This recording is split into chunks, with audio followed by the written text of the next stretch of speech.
Hi, everyone. Welcome to the Gathering Paracast and the Cryptovania Network. I'm Stephanie. And I'm Heidi, and we're in person again tonight. Yay!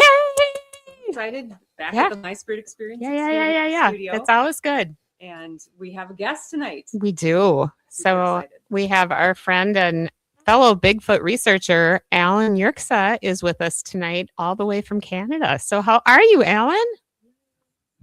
I am finally warming up. Yes. Doing quite well. I mean, the Yes. weather is finally broken. It's no longer minus 20. Yep. So yes, I'm doing quite well. Good.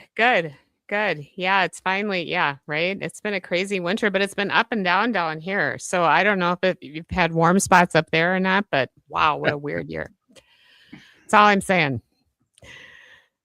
So have you been getting out? Have you been getting out in the woods and looking for Squatch since we've last talked? I think you were with us last time on this Paranormal Smorgasbord in October, right? Yeah, I think I was. Yeah, that was about October. Yeah. Since then, there has been some activity. There's a place I usually check. It's called. It's local, probably within a couple miles of my house. It's called a power line. It's just, what they are. Yeah. So I'm out cruising down there 2 weeks ago, side by side, just checking it out. Because I found footprints out there before, and it's like you debunk it yourself. You don't really believe what you're seeing when you first see it. So I went back, that was last year. So I went back again this year, and I found the same damn footprint, same set, almost in the same place. So this year, I took pictures of them and everything, and then strided them out, measured them about 3 feet across, from stride. They were a clear indentation into the snow. So it wasn't, if you can picture a crisp footprint right into the snow. And there was a good series of them, probably about 25, heading from the middle of the power line right into the bush line. Now, I could only go so far because the snow was deep and I couldn't really track it. But that was probably one incident. And I'd always thought about that one place, and it was, and I actually got to this higher place above it, and it'd be a perfect place to set up some cameras. So that's probably the next thing, or, that I would do. I do have a couple cameras, or maybe just get up there, wait for things to settle down and just sit and watch. Yes. That's what you need to do. So you were on in October. This is since October. Was it snowy or not snowy? Snowy. So you got these footprints in the snow? Yes, I do. Cool. Okay. I love big footprints in the snow because that is so cool. Yeah, we've seen them. And did they just disappear? Did you follow the trail or no? As far as I could, it just looked like there was a disturbance in the snow. And then they kind of disappeared. It was probably about 15 to 20 footprints. And then there was this little, looked like a disturbance or something close to the bush line, and then nothing. And whereas the other set from last year just appeared from the same place, went out into the bush. But the funny thing about it is that on the other side of the trail, there's nothing. Right. That's what we've found too when we find them. And they just disappear. Yeah, they just suddenly out of nowhere disappear. Yes. Nothing. Yes. I mean, it's not anybody walking from the bush line to the trail. No. It's the other way. Yes. Because if it was a continuation, you'd see something across. Yeah. That's That's I love it. And okay, so that's the one case since then. The other one, there's a I think I might have told you about a walking trail close to my house, but it's in Fort Francis. It's like again, this one's kind of weird too. Where that sighting was probably, yeah, again, probably about within a 2-mile radius of my house, but it's more towards Fort Francis. And this is on a walking trail. Okay. Now you can discount it that maybe somebody wandered off and just wandered down this trail. However, what kind of discounts this, these pictures that I actually took, and that's the area when I went to go try and I guess save the Bigfoot print and stuff like that. I tried doing all that cool stuff. It didn't work. But these footprints were off the beaten track. I mean, when you go to like public parks and everything like that, you generally go along the public places. For some reason, this group went off on a tangent and just went out on their own and found this massive footprint. And that's close. That's really close. To within the town and the res. So what do you think about that? Because, you and I have talked about this, but we have 3 research areas that are within, it takes maybe 45 minutes to get there from town, right? So, and this is the Twin Cities of Minnesota. It's big, right? So it's that close to the metro area. Isn't that interesting? And I think people would be a little afraid if they knew it was this close to big populous areas, don't you think? Yeah, you know what? They are afraid. They are. I mean, I've had some First Nations people, some other elders have told me don't say anything, but in my opinion, it's all education. It's all misunderstanding. It's not a beast. It's a big, hairy, friendly, furry monster out in the bush. We can learn a lot. It's the understanding of the creature. In my opinion, it's a flesh and blood creature like us. Okay, that lives and spends time in its own dimension area. And for some odd reason enters our plane of existence to go do its little Bigfoot things around here. Okay, now I love it that. might sound funny, but that is the essence, I believe. I agree. And then while they're here, they do their, like I said, their little Bigfoot things or whatever. Maybe they like the place out near Minneapolis. They have their areas. Yes. Before colonization, before humankind, they were here. They had their own areas, their own specific areas. And those are the areas today that are squatchy. Yes. And they will leave signs. You've seen them. Yes. Okay. I mean, for some odd reason, I don't find stick structures and stuff like that over here. You don't? You have a lot over there. I look for them, but I mean, and there's differences, in what we find in different research areas. Yeah. It's interesting. We had a question that just popped on the screen, and that was our producer, Jason Trost, actually was asking you, Allan, do you believe Squatch spends most of his time elsewhere? Yes, I do.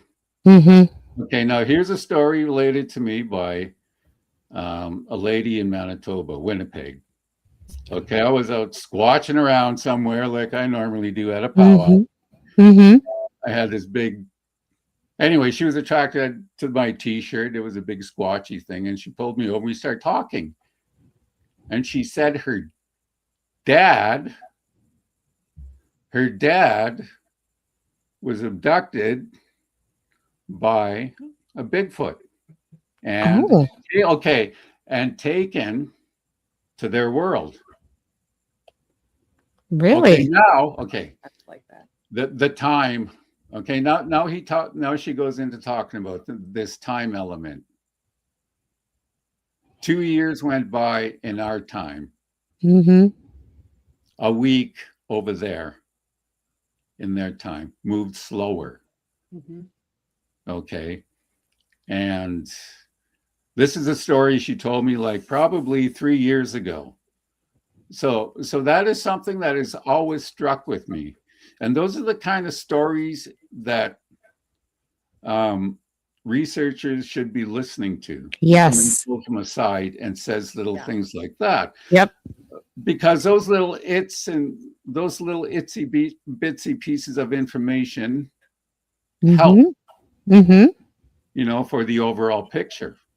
Mm-hmm. Yes, I do believe he spends most of their time in their own realm or their own existence, and then sort of, for whatever reason, just kind of pop over and say, hey, I'm going to go freak out Al and make some footprints down this way. Well, I agree with that too, Yeah. because we'd have a lot more evidence here if they were here. Yes, more than if they were here more. Yep. I We'd have agree. A lot more interaction and evidence. Yes. So I Okay, agree with here's both. another thing too. The weather is warming up. They're going to be on the move a little bit more. Mm-hmm. Okay. I noticed patterns in this area. Closer to springtime, they'll be out moving from the sacred places to wherever it is they have to go. Okay, there's a couple places like that are local. Okay, and one of the ideas is to, again, trail cams, that kind of stuff. So yeah, it's going to be exciting within the next couple months. Yes. Yes. Yep. It is a good time because you don't have the extreme cold, but you don't have the bugs yet.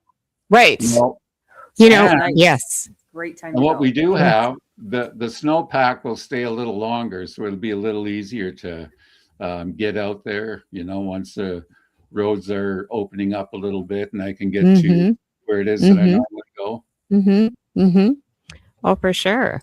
Yeah, winter has always been my favorite time to squatch, honestly. This year, the weather's been so crazy, though. It's like, we plan on going and then you can't and whatever.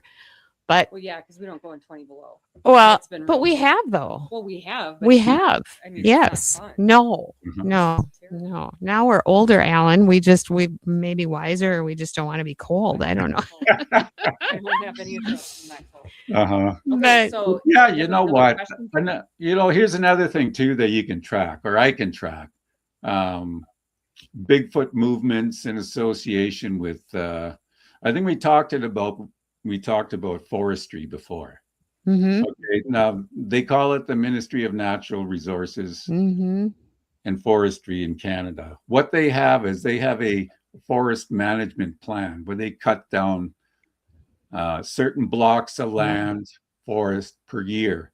You can trace Bigfoot encounters and sightings in close proximity to these places.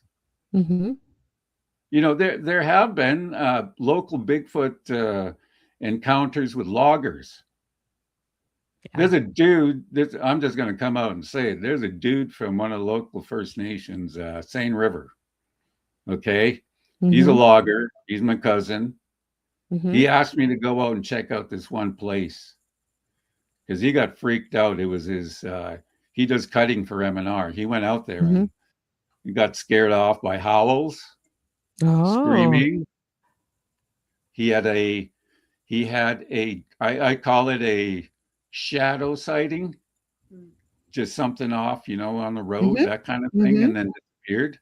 So there was a number of things. The guy gave it up and never went back. We've heard that story though a lot, Alan. We've heard that story a lot. Yeah, did you go there? No, I haven't made it out there yet. Okay. And that's one of the local areas that would be perfect. Maybe just need a couple people to go out there with me. Hint, hint. Like the girls, we need to come up. Is that what you're saying? Yeah, I would love to. We need to look at the calendar, Alan. Really, because I think it would be really fun to come up there this year. Yeah, would and be. just even a couple of nights, we can come in on a Thursday and leave on a Sunday or something, you know what I mean? So it's not a big block of time, but it's enough to get out there and look at some things, And you here's know? another thing too about that First Nation. They have like across the river from them is where a place where they really they don't go. It's Mhm, like haunted. It's, mhm. It's not the the mound, is bad. it? I think we could get in there. Oh, you do? Stuff like that. But I'm there's in, I'm local in. places. There are local places like that. Yeah. You know, So I if mean, I wouldn't think twice about bringing this out to the sacred place and us Yeah. spending a few hours. I've taken people out there for vision quests and stuff, and they Mhm, heard freaky stuff. mhm. I've stayed out there overnight. This is before all my squatching stuff, and I had an Yeah. experience out there, not understanding what it was, but I do Yes. now. Yes. I think you told us about that actually. One of the last times maybe Mhm. you were on. Yeah, I remember you Yeah. talking about that. But yeah, no. Okay, so we have a couple of comments here that I want to Okay. get to. One of them that you were talking about was a similar experience with the European accounts of being abducted. Oh, So there was a comment by a in here that, squatch?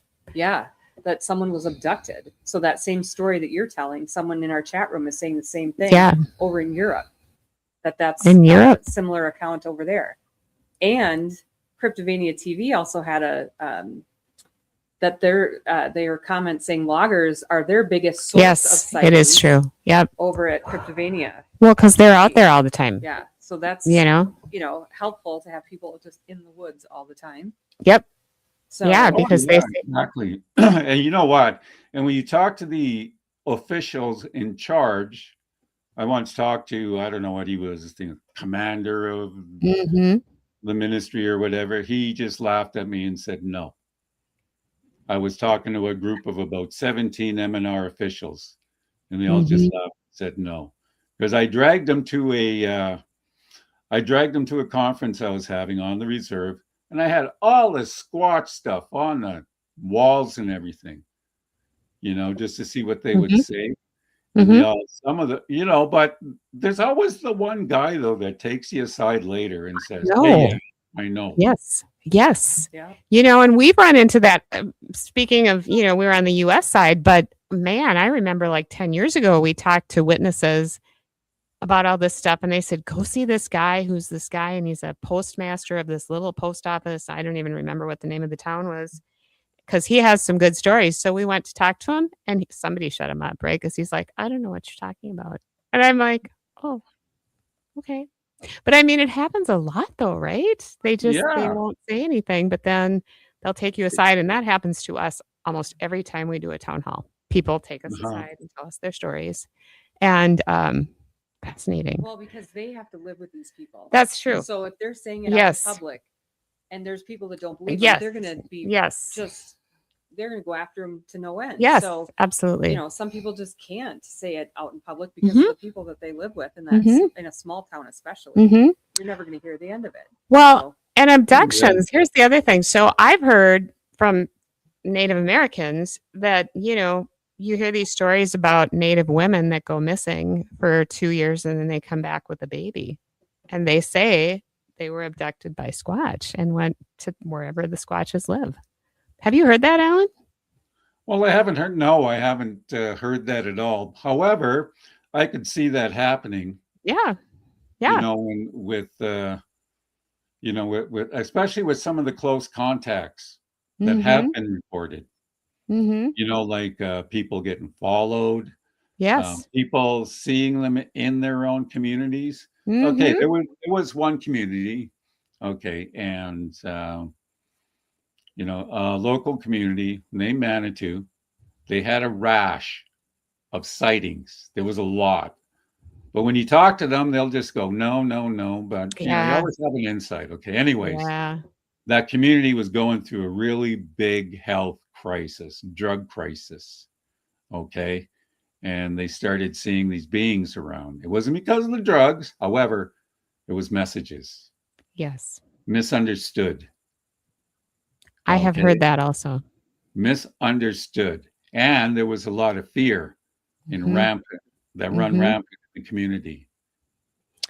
What I've heard from some of the natives up near where we go a lot is that they feel that Sasquatch comes to you in times of need. Like, see, same, right? So he will appear to try to help you, not scare you. And I'm guessing maybe that's what that was all about. I don't know. You It know? is. I treat all the encounters that people come to me with, Mm-hmm. and then we go into a little bit into their background and what they're doing. Mm-hmm. One guy out near Fortune Bay. I don't know what that reserve is over there. Mm-hmm. I think you know which one I'm talking about. I think I do Anyways, too. Yeah. I did a talk over there one time, and this guy came forward, related his sighting to me, but he was alone. He wanted to know what it meant, if it meant anything. Yeah. So I asked him, were you going through a rough time in your life? Mm-hmm. He said he just started abusing drugs and alcohol because of a death in his family. Mm-hmm. I said, okay, treat this as a positive message. Yes. Get back on the road, straighten out a little bit. Mm-hmm. It made sense to him. Mm-hmm. Mhm. Mm-hmm. Yeah. And that could very well be it.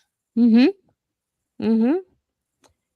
I mean, I think he takes care of his people, Alan. I mean, I've been doing this for many years. And as you know, we're always welcomed in on the reservations up in northern Minnesota. And the elders have always told us the same story, right? He represents one of the sacred teachings, right? Honesty, and that he's there to take care of you, but you shouldn't bother him, right? He'll come for you when you need him. Pretty much. Oh yeah, definitely. So, there's got to be some truth to it, I think. So, Well, and if they wanted to hurt us, they could. they easily, right? I mean, Easily. I don't think it would take much if they No. actually would want No. to do that. I don't No. believe they want to. No. I don't think they're here for anything that has to do with us other than cutting through or doing Yes. something that we don't understand. I Exactly. talked to my spirit guide about this one time, and he was Yeah. like, there's a reason that they have to be there. Mhm. They don't live there. Mm-hmm. They have to come through for whatever reason that we can't explain to you guys, you Yep. humans, right? Yep. And just leave them alone. Yeah. And they're so much more advanced than you humans are. Yeah. That's what he told us. Yeah. And so we're like, yeah, okay, that totally makes sense because of everything that hasn't happened Yes. with them. Yes. They haven't come to take over the planet. They haven't tried to hurt us. No. They're trying to barely save seen, us. And and sometimes it can be really helpful. And Alan, didn't you once tell me once when they do the clear cutting in the woods that there's a lot of Sasquatch sightings when that happens because they're there trying to say, don't cut down my home. Don't cut. This is hurting you as Don't much cut as it down- hurts me. Yeah, don't cut down your home. This is, Like Mama humans. Earth and the forests, and Yeah. you can't be doing this. It's We like need it. they're warning. Yeah, we need it. Oh yeah, definitely. I mean, they're all over the place. They're a lot closer than people Mhm. think and realize. Mm-hmm. Mhm. Exactly. It's like I said, within 2 miles of my home, Mhm. there's actually a couple places. Yeah. Yeah. I mean, and there's like this power line that cuts right through the reserve. If you went and sat out there one night, just sat, definitely going to hear something. Absolutely. Going to have an experience. Yep. Yeah, Yep. cool. And I Heidi love it. mentioned something particularly interesting. She mentioned spirit guides. Mm-hmm. So if you are true to yourself and what you're doing, you will have a good connection with your own spirit guide that will protect you out there. Mm-hmm. Mm-hmm. I agree with that. Okay. And that the spirit of the Squatch will also see that. Mm-hmm. Okay. And then if you're true and right with yourself and you're out there being honest, well, that's what they stand for, isn't it? Yes. Mhm. Honesty. Mm-hmm. Yeah. I mean, I always ask my spirit for an experience before I go out, if they're willing. Mm-hmm. Okay. Yes. If they're willing to show me something. That's what I Yes. ask for. Yes. I mean, I don't go out there expecting a rock thrown at me or a branch No. or anything like No, that. But but when it happens, it's like, oh my God, what is going on? has that ever happened to you? Yes, it has. One of the very first times I was out in the woods doing this, right after we started this stuff, we were out way up in the Chippewa National Forest. I'm not going to say where, but it was, that area very well, Yeah. Alan. And we were out in the woods and we were on the reservation, right? And we were out on one of these old forest roads that nobody goes on, right? It's not even very well maintained. And yeah, we knew they were around. You can feel them. Maybe you Yes. can't see them. It was like 1:00 in the morning. There was no moon, so it was pitch black. There was a bunch of us girls. We knew they were around. We got a little scared, But yeah, all of a sudden we had rocks that were coming up and over, and then they would fall at our feet. Like, hey, here I am. Come see me. And then it went from that to we felt like we were being surrounded, and I got a little worked up, could I just say? And we had like all our paranormal stuff, right? So we had thermocams, we had infrared cams, nothing was showing up. So if it would have been a moose, a deer, a bear, all of that would have shown up too, which is very interesting, right? But I could hear this creature, which I believe was a Bigfoot, within 4 to 6 feet of me. You could hear him rustling around in the weeds. Yeah, I was a little freaked out. I'm like, okay, I think we need to offer some tobacco, and tell them that we're not here to hurt them. And we did, and it stopped immediately. It was like, I guess they knew, Alan, that we were there for just to understand what's happening, and we weren't there to hurt them. Don't you think? That was my take on it. I've got a question for Heidi. Do you think they cloak? Oh, yeah. Oh, yeah. I think they do too. Absolutely. Yep. I mean, with all this technology and stuff, is that they're just a little bit more technically advanced? What I was told, because Tim and I both had a very deep discussion about Sasquatch with one of the spirit guide that we share that works with us when we're doing this kind of work. And so we were asking him about it, and he said, it's hard for us to explain to humans exactly his role in your, like, you guys being there, but there's a reason he's there, but he doesn't live there. So he comes and goes through these openings. He is a very elevated being. They are very elevated being. They're very intelligent, and they have an advanced purpose that we cannot understand. Yeah.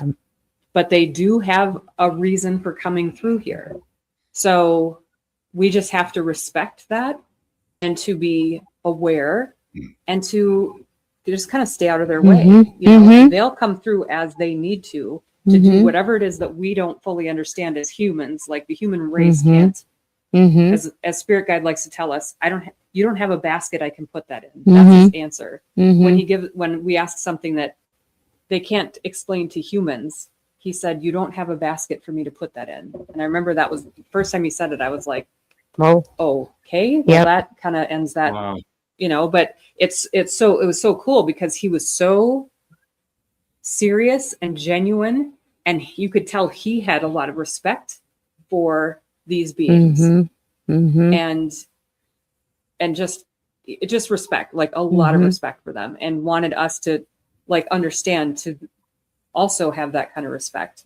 And so I'm still curious, and I would still go out and look in the woods, but I would definitely keep my distance, and anything that came up as evidence is like super, I'm grateful. Absolutely. Even if it's not a visual, it's just really, I'm fascinated, but also I try to be very respectful. Because I just don't understand. Yeah, I know. That when you had that rock throwing incident, did you notice if the bush went quiet? Oh yeah. It was quiet. And so these rocks came up, and like I said, they weren't like thrown at us. It was like they came up and fell like at our feet, and it was several. It wasn't like just one or two. It was like many, not all at the same time, but just one here or two. It was like, well, here I am. What do you want to know? Or you know what I mean? It was very crazy. It was like, wow, talk about a good first experience. It's like, oh my God, but yeah, it was cool. But yeah, the whole thing when we felt like we were surrounded, I was scared. I'll admit it. I was scared to death. It was dark. We couldn't see anything. We knew something was around us. And I said, "Oh my gosh, oh crap, we got to offer tobacco and tell them that we're here for all the good reasons." And the minute we did that, stopped. The threat was gone. We were just there. There we go. So it's a really cool story. But yeah, I do believe it was Bigfoot. You know? Uh-huh. Yeah, the some of the other experiences around here also lead into like well, Bigfoot itself also paranormal, but there's also other places around here to check out with regards to paranormal encounters, that kind of stuff. Dark clouds, the flying things, those kinds of Yeah. cool. Oh, for sure. Well, we've heard a lot of stories up that way, Alan. I mean, some of the coolest stories and people I've met are people that are from that area where you are, International Falls. The whole 9 yards. It's just like a treasure trove of witnesses up there, So, yeah, it's very fun. So we have to get that trip booked. We have to figure out a weekend. Yes, I will talk to the girls. And actually, we've invited the Sim Crew girls to join the Cryptid Chicks now. So we have more. So we have, and you've met a few of them up at Bigfoot Days. So Annie's in. Man, Annie's coming out with us this weekend. She's just raring to go. And a couple others. So yeah, it's going to be really fun. It's going to be fun to have them on there because we know they're fabulous investigators because we have them on the Sim Crew. So now we're just moving them to the woods. But we find a lot of paranormal in the woods too. Lots of paranormal. Oh, all the time. Have you ever come across whistling? Sometimes I have. Not very often. But we have. Remember that time at the big research center or research area that we have? We came across that and then we heard that noise that we heard, that we thought was a Bigfoot. Yeah. And I think there was whistles that time too. Yep. We've heard it a few times. And out in the woods, but also like nobody's around. Nobody's around. And it's so quiet that it would have to be someone close. Oh, absolutely. It's not like a whistle that you hear way in the distance and who knows where it's coming from. But, yep. Yeah. But also how did you feel when you heard it? Did you hear that? Yeah, excited. It is. It didn't feel exciting. bad. No, I wasn't scared. It wasn't, the first time I was scared and then it was like, if he was going to hurt us, he could have hurt us. He was right there, so they're not going to hurt us, but they just need to know we're out there for good and not intending bad. You know what? That happened to me last springtime. I found a footprint and then I thought, wow, this is cool. So I'm just going to sit here on this rock and just sit here and go, wow, I found this thing. Anyways, I was just sitting there going, yeah, this is cool. And I did hear the whistle. Yeah. I did hear one. Yeah. Cool. Yeah. And from where it came from, it was just in a bush area. And it's almost like if somebody was whistling, you would have seen them whistle. Oh, for sure. Do you know what I mean? Yeah. When you hear a whistle? Yep. It wasn't. It didn't come through the bush area. The sound. No. It was like close. It would have been like someone standing there. Yeah, exactly. Because you can tell if something like that is coming from a long ways away or not. Oh, definitely. So, yeah. Again, and then it was quiet. I heard the whistle, and found the footprint, and I thought, wow, these are all the cool classic freaking signs of a Squatch. And this is like in a place that I regularly went to and crossed it all the time, never realized. And then all of a sudden there's a footprint. Yeah. So in my opinion, dude wants to come out of the bush and be known.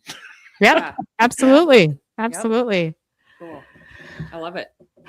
Well, Alan, this has been fun. This has been so fun. We'll catch up again, but I think we need to wrap out the show. Yeah. But we'll do this again come summer because you'll be out more now. The girls will be out more summer, but I'm going to get a hold of you. I'm going to huddle the girls together and see what they think about a trip to Fort Francis. make sure Yeah, everybody can get over there. First of all, I Well, have an enhanced yeah. license, but, you know, but and come up because I Yeah, think it would mighty just on the be res. it would be really cool. Yeah. Okay, that So would be I cool. will get a hold of you, but we'll have you on like in a few months. I think every few months we need to have you on and just Yeah. check in and You've see always what got things new go. stuff. Absolutely. Absolutely. And in the So, meantime, I'll keep compiling information, and what I yeah. do is just add to my database and that Yeah. kind of stuff, For cryptic sure. encounters, all that kind of stuff. For Cool. sure. Cool. Well, thank you, Allan, for joining. And if anyone needs to get a hold of you from up where you are, how can they get in touch with you? Can they get a I have hold of you no via idea. You can Facebook? try Facebook if you want, if you Okay. dare. If you dare. Yes, be careful. Interesting. Yes. All right, everyone. Well, thanks for watching our show tonight. which. And thank you, Allan. And Yeah. for any troops who may be watching, please be safe. And thank you for your service. And everybody in the chat room, thanks for your comments and for your questions. We love having you here. If you haven't already, go ahead and follow us on our YouTube Yes, channel. We'd please. love to have you Mhm. stay on top of things. And also Cryptovania TV and Jason Trost, our producer. Thank you so much. Our most wonderful producer. Yeah, we love the work you do and we love being here. So Yes. thanks. And we'll see you next Yes. week for the Paranormal Smorgasbord. Yes. Yes. Good night, everyone. Thank you, Allan.